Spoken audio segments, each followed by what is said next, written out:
বউরে মারবেন না, মহাব্বত করবেন না। আল্লামা তকি উসমানী তিনি তিনার কিতাবের ভিতরে বলছেন, হাসরের ময়দানে আল্লাহ যদি কোনো স্বামীর জান্নাতে দেয়, স্ত্রীরে জিগাইব। সমান লাগবে। আল্লাহ যদি কোনো স্বামীরে জান্নাত দেয়, কারে জিগাইব? বউরে জিগাইব। কারে জিগাইব? বউরে জিগাইব। ডাকতে কই, রহিমা, ফাতেমা। ডাক দেখো, আল্লাহ কি হয়েছে? তোমার স্বামীরে যে জান্নাতে দিতেছি, তোমার কি কোনো সমস্যা আছে? মায়া লোক তো কিছু বলার আগে চোখের কোনায় পানি, কথা বলে কিছু বলার আগে এরা জান্নাতে দিবে, কথা কয়। মিয়া মানুষের স্বভাবটাই কিন্তু এরকম, কথা কয় না। যেই যখন আল্লাহ ডাক দেখো, রহিমা ডাল মে কুছ কালা, কথা কয় না। ডাক দেখো, ওপেন বলো তোমার কি হয়েছে? ডাক দেখো, আল্লাহ দুনিয়া তো আমার উপরে কত নির্যাতন করছে, বাবা নতুন খাবার দেয় না, জামা কাপড় দেয় না, বাজার থেকে খাই, আমার খালি পিঠায়। আল্লাহ আল্লাহ কইব, বুঝলাম এরা জাহান্নামে দিয়ে দাও। নাউজুবিল্লাহ কইবেন না। মহিলারা আছে না, যায় দেখেন একজন আর একজন কই, যা একদিন পরে একটা হুজুর পাইছি রামগর দলের, কিন্তু মাগো তোমাদেরকে যখন আল্লাহ জান্নাত দিব, আমগর পুরুষদেরকে জিগাইতো। সুবহানাল্লাহ কইবেন। ডাকতে, আব্দুর রহমান, পুরো যে জান্নাতে দিতেছি, তোর কি কোনো কথা নিছে? পুরুষ মানুষ তো, চোখ দিয়ে হাজার কষ্ট পানি বাহির, কথা কেন হবে? পুরুষ মানুষ না আমরা। আল্লাহ কইব, আল্লাহ এরে জান্নাতে দিব, দেন আল্লাহ দেন। দুনিয়াতে এতিম বানাইছেন, এই জায়গাতে এতিম দেন। আল্লাহ কইব, কিরে এতিম কলি কারে? ডাক দেখো, আল্লাহ এমন এক দেশে জন্ম দিছে, আল্লাহ নারী নির্যাতনের আইন আছে, আল্লাহ পুরুষ নির্যাতনের আইন, কথা ঠিক আছে না? ঠিক আছে, যারা বলেন ঠিক আছে না? আমার বীরা, আমার বন্ধুগণ, বর্তমানে আমার বাংলাদেশের কিছু কিছু নারী, কিছু কিছু পুরুষ আজ গুনাহের জিন্দেগি কাটাইতেছে, আল্লাহর রহমত থেকে বঞ্চিত আছে। একটাই মাত্র কারণে হইল, কারণটাকে আমি বলবো। টিভি সিডি দেখা ইমান নষ্ট করছে 12 মাস, মোবাইল আসিয়াই আমার করছে বড় সর্বনাশ, কথা কয় না? টিভি সিডি দেখা ইমান নষ্ট করছে 12 মাস, মোবাইল আসিয়াই আমার করছে বড় সর্বনাশ। আমার ভাইরা, এই মোবাইল দেখা, টিভি দেখা, হাই রে, আগের যুগে অনেক মুরব্বী জায়গা আছে। আগের যুগে আমগরে দাদিরা, আমগরে দাদারে যখন ভাত খাওয়াইছে, আনারে যখন ভাত খাওয়াইছে, আমগরে দাদিগুলা দাদার কাছে এমন করে বইসা থেকে ডাক দেবে, দান খা, বাতাস করতে এক হাত দিয়ে আর এক হাত দিয়ে খানা টানা, কিন্তু কথা হয় না। আপনারা কি আমার কথা বোঝেন না? আমি কিন্তু বাদান সামাজিক ওয়াজ করালো, আমি কিন্তু বাদান অত বড় বক্তা না, অত নামি দামি লোক না। আমি যেইটা কইতাম আল্লাহর পক্ষ থেকে কোয়া চিন্তা ভাবনা করি। দেখবেন আগের যুগে আমাদের দাদি নানিরা যখন স্বামীরে, যখন দাদা নানারে যখন ভাত খাওয়াইতে লাগছে, দেখবেন এক হাতে পাখার বাতাস করে আর এক হাত দিয়া তরকারি উঠে দেয়, যান খাও, কথা। আর এখন বর্তমানে আমার বাংলাদেশে স্বামী চাকরি করে, স্বামী এই যে আপনার মাঠে কাজ করে, স্বামী দোকান করে, স্বামী চাকরি করে, চাকরি থেকে আইসা এই শীতের দিন ডাক দেখে, কি হো ভাত দিবা না? ডাক দেখো, দেখো না খাইলে খাও, না খাইলে চলে যাও, ভালো মতন টিভি দেখতে দাও, কথা বলে কি? ভালো মতন টিভি দেখতে দাও। আর এক কিছু লোক আছে, কি ঠান্ডা ভাত কি খাওয়ান যায়? ঠান্ডা ভাত খাওয়ান যায় না, শান্তি মতন একটু বসছি, এটা সহ্য হয় না, খাইলে খাও, না খাইলে বাজারে যাও।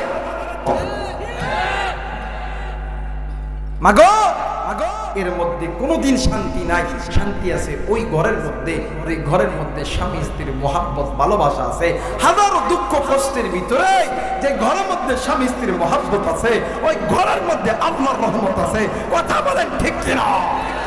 এই জায়গায় অনেক পুরুষ আছে, ভাই গো, তুমি কথায় তুমি ওই পরের মেয়েকে গালি দাও, কথায় তুমি ওই পরের মেয়েটাকে মারো।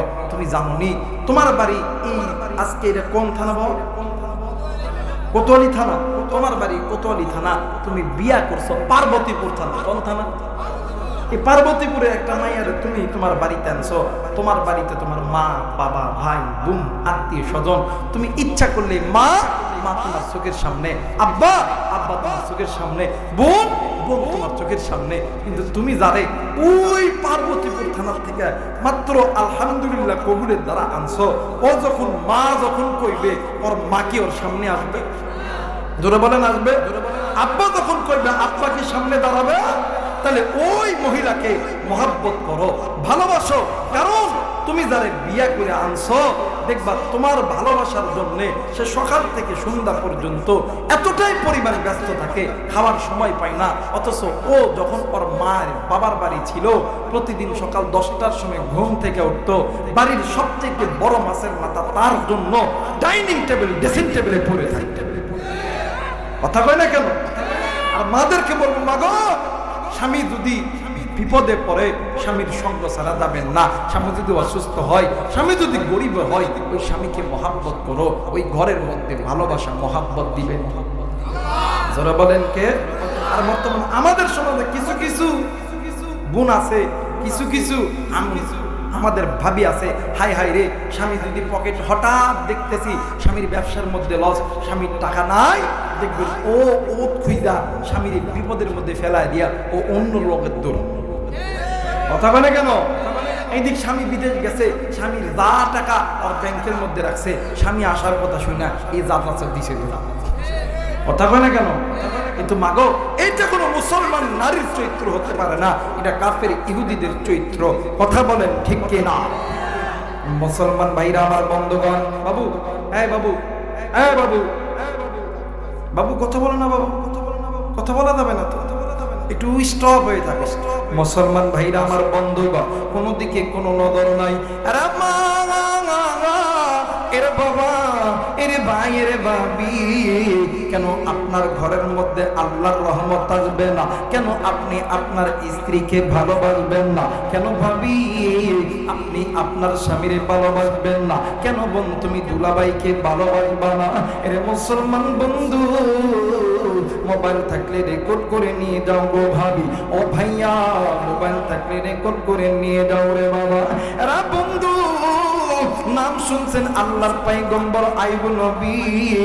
এই আইয়ুব নবীরে আমার আল্লাহ 18 বছর পরীক্ষা করছে। কথা বলেন কত বছর? আরেকবার বলেন কত বছর? আমার ভাইরা, আমার বন্ধুরা রে, আইয়ুব নবীরে আমার আল্লাহ 18 বছর পরীক্ষা করেছে। ও বন্ধু, কেমন পরীক্ষা করছে জানেননি? আইয়ুব নবীর পা থেকে মাথা পর্যন্ত পুরো অঙ্গ প্রত্যঙ্গে আমার আল্লাহ ঘা দিয়ে দিয়েছে। শুধু ঘা না, গানা ওই গায়ের ভিতরে আমার আল্লাহ পোকা দিয়ে দিয়েছে। এরা বন্ধু, আইয়ুব নবীর যত বেবি আইয়ুব নবীর সাইরা চইলা গেছে, কিন্তু সুতি নারী রহিমা আইয়ুব নবীর ছাড়া যায় না। আমরা আইয়ুব নবীর এত পরিমাণ ভালোবাসতো। ও মা, কেন আপনি আপনার স্বামীরে ভালোবাসেন না? কেন আপনি আপনার স্বামীরে অন্তর থেকে মহব্বত করেন না? মা গো, দেখো স্বামীর খেদমত কারে বলে গো মা। বিবি রহিমার দিকে একটু নজর করিয়া দেখেন না। আর বন্ধু, বিবি রহিমা এমন একজন নারী, আমার ভাইরা, আমার বন্ধুগণ, এই বিবি রহিমা স্বামীর যে গা থেকে অনেক সময় পোকাগুলো কইসা যাইতো, বিবি রহিমা ওই জায়গাতে হাত দিয়ে চুলকায়া দিলে স্বামী ব্যথা পাইব, নিজের রিব্বার আগা দিয়া ওই জায়গার মধ্যে চুলকায়া দিত। ও বাবা, আইয়ুব নবীর হাত থেকে মাথা পর্যন্ত পা দিয়া পুরো অঙ্গ প্রত্যঙ্গে ঘা। আইয়ুব নবী শক্ত কিছু দইরা দাঁড়াইতে পারতো না। বিবি রহিমা আইয়ুব নবী যখন দাঁড়াইতে যায়, বিবি রহিমা চুলটা যখন ছেড়ে দিত, আইয়ুব নবী ওই চুলটা ধরিয়া আইয়ুব নবী দাঁড়া যাইত। একটু আওয়াজ করে বলেন সুবহানাল্লাহ। কিন্তু মা গো, আজকে তুমি বিয়ের আগে স্বামীর কাছে যাওয়ার আগে আজকে তুমি তোমার চুলটাকে যুবকদের মাঝে পণ্য হিসাবে বিক্রয় করো। যুবকদের নজর তোমার দিকে আনার জন্য চুলটাকে বক কাটিং করে রাখো গো মা। কিন্তু মা গো, আজকে আমার হাতে এত সময় নাই, আবার আগামীকাল আসব বাদান্নে আমার একটু সামনের দিকে যাইতে হবে রে বন্ধু। এবারে আইয়ুব নবীকে এত পরিমাণ ভালোবেসেছে রহিমা, কিন্তু বাদার 18 বছর যখন পূর্ণ হয়ে গেছে, আইয়ুব নবীর সমস্ত বিবি আইয়ুবরে সাইরা চলিয়া গেছে, কিন্তু বিবি রহিমা আইয়ুব দেশে যায় না। হঠাৎ আইয়ুব নবীর ঘরে কোনো খানা নাই। একদিন, 2 দিন, 3 দিন, 4 দিন, 5 দিন, 6 দিন আইয়ুব নবীর ঘরে কোনো খানা নাই। এই বিবি রহিমা না স্বামীর ক্ষুধা নিবারণ করার জন্য জঙ্গলের মধ্যে থাইকা এলাকার বাড়ি বাড়ি গেছে, ডাক দিয়ে কেউ কেউ আসনি দিবানি, আমার স্বামী আইবের জন্য আমার একটু খানা তোমরা দিবানি। কেউ তারে খানা দেয় না। ও বাদার সমস্ত ঘরের মানুষ ডাক দিয়ে কই, রহিমা তোমার চুলটা তো অনেক বড়, তুমি যদি আমাদেরকে তোমার চুলটা কেটে দাও তাইলে আমরা তোমাকে খানা দিব। বিবি রহিমা কারো কাছে চুল দিতে চাই না। সকাল থেকে সন্ধ্যা পর্যন্ত সূর্য যখন ঘুমিয়ে গেছে, রহিমা ডাক দিয়ে কই, আল্লাহ আর 7টা দিন গইল আমার স্বামী আইয়ুব না খাইয়া আছে, আমিও না খাইয়া আছি রে আল্লাহ। আল্লাহ আমার স্বামী আইয়ুব যদি না খাইয়া যদি দুনিয়া থেকে চইলা যায়, আর হাসরের ময়দান যেদিন কায়েম হবে, আপনি আল্লাহ যদি আমারে আসামির কাঠগড়ায় দাঁড় করায় দেন, আমি রহিমা আপনার জাহান্নামের আগুন সহ্য করতে পারবো না। একটু আওয়াজ করে বলেন আল্লাহু আকবার। আর একবার বলেন আল্লাহু আকবার। মুসলমান বন্ধু আমার বাইরা, আমার বাবা জিরা রে, বিবি রহিমা নিজের মাথার চুলটা কেটে দিয়া স্বামীর জন্য খানা লইয়া চইলা গেলেন। ও বাজার এইবারে বিবি রহিমা যাওয়ার আগে আগে শয়তান মানুষের সুরত দরিয়া আইয়ুব নবীর সামনে দাঁড়াইছে, ডাক দিয়ে কই, আইয়ুব রে তোমার বিবি রহিমা চুরি করতে যায় ধরা পড়েছে। এলাকার মানুষ তোমার স্ত্রী রহিমার মাথার চুলটা কেটে দিছে। আইয়ুব নবী ডাক দিয়ে কই, আল্লাহ তোমার দরবারে বলি রে আল্লাহ, তুমি আমারে কতদিন আর পরীক্ষা করবা রে আল্লাহ। ও গো মালিক, আমার স্ত্রী খানা চুরি করতে দেয় ধরা পড়ছে রে আল্লাহ। ও গো মালিক, কিবা কারা জানো আমার স্ত্রীর চুলটাও কেটে নিছে রে আল্লাহ। ও আল্লাহ আমার সমস্ত বিবিরা তুই আমারে সাইরা চইলা গেছে, এই একজন বিবি আমার কাছে আছে রে আল্লাহ। এরা বন্ধু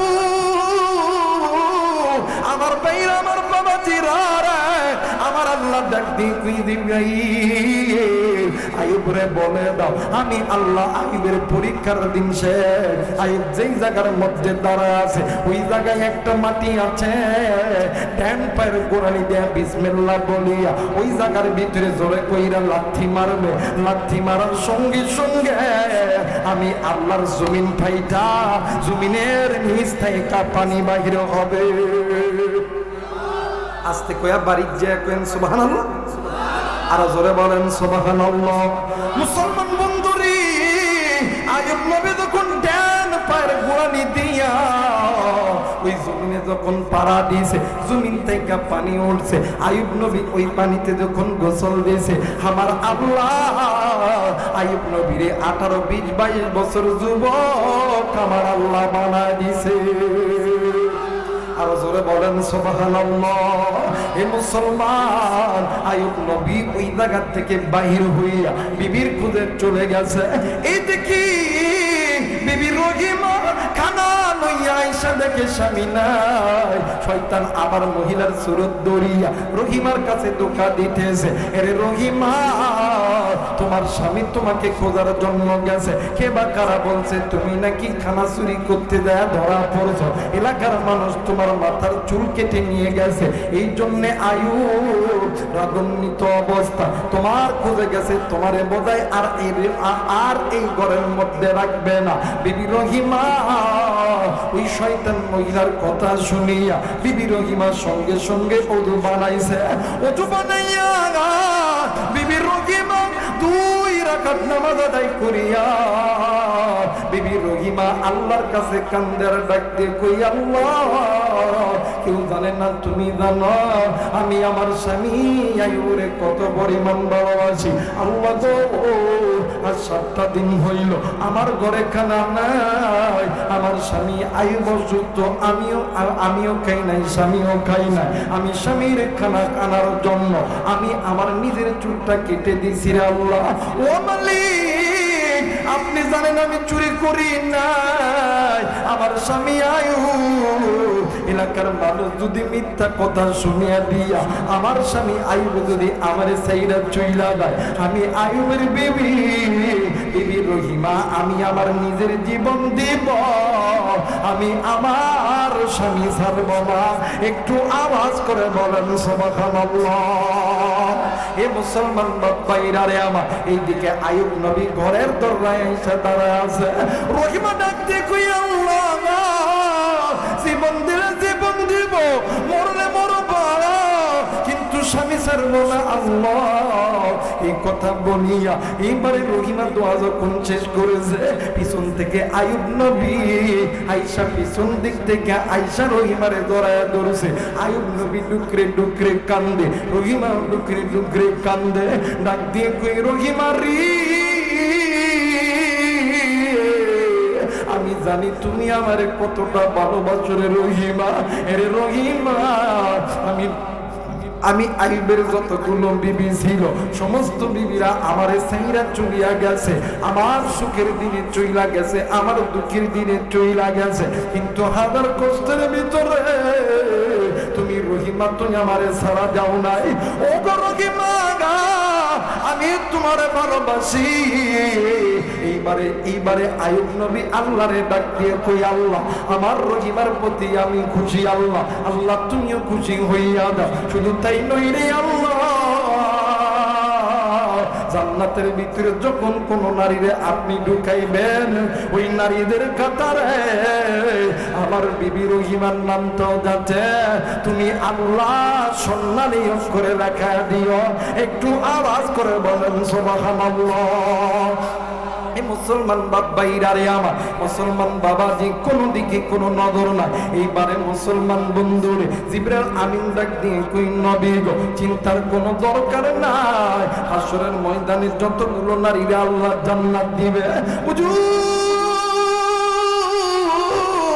এর ভিতরে 5 জন নারী দুনিয়াতে আল্লাহ তাআলা জান্নাতের টিকিট দিবে, এর মধ্যে একজন নারী হইল আপনার স্ত্রী। কিন্তু জানেননি গো নবীজি, দুনিয়াতে যেই স্ত্রীগুলো স্বামীর খেদমত করবে, স্বামীরে খুশি করবে, হাসরের ময়দান যেদিন কায়েম হবে, আপনি আইয়ুব নবীর বিবি রহিমার সঙ্গে আমার আল্লাহর জান্নাতে যাবে।